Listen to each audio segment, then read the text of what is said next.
the woman who quenched a dog's thirst, and earned Jannah the scorching heat.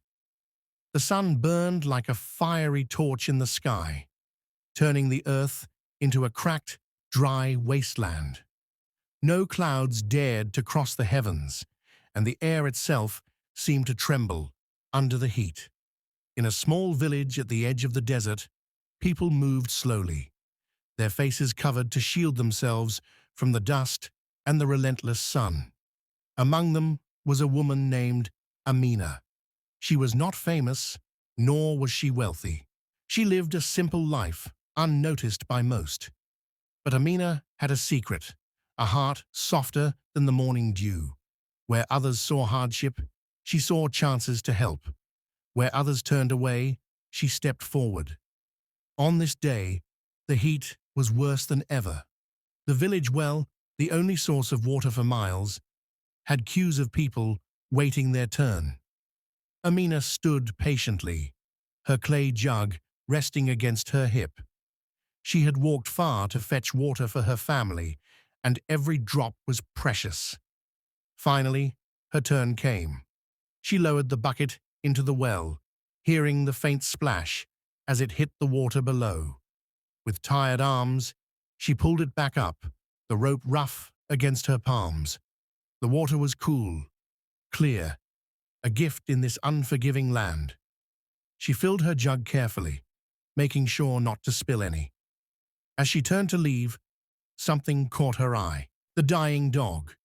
At the edge of the village, near a pile of discarded stones, lay a dog. It was a thin, ragged creature, its ribs showing through its patchy fur. Its tongue lolled out, dry and cracked. The animal was panting, its sides heaving as it tried to suck in air.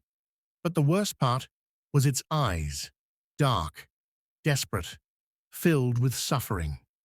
Amina froze. The dog was eating dirt. Not because it was hungry, but because it was so thirsty that it hoped the damp earth might give it just a sip of moisture. Her heart clenched. A choice. Amina knew the rules of survival in the desert. Water was life. Every drop counted. Her family needed this water. Her children would be waiting. The journey back home was long, and she could not afford to waste even a little. But the dog was dying. She looked at her jug, then at the animal. A voice inside her whispered, "What if that were you?" Without another thought, she knelt beside the dog.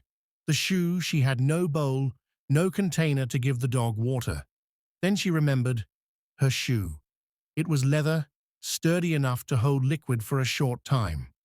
Quickly she pulled it off, then poured some of her precious water into it. The dog lifted its head weakly, watching her. Amina placed the shoe before it. At first, the creature hesitated, as if unsure whether to trust her. Then, with the last of its strength, it began to drink, gulping the water as if it were the sweetest thing in the world. Amina smiled. The reward.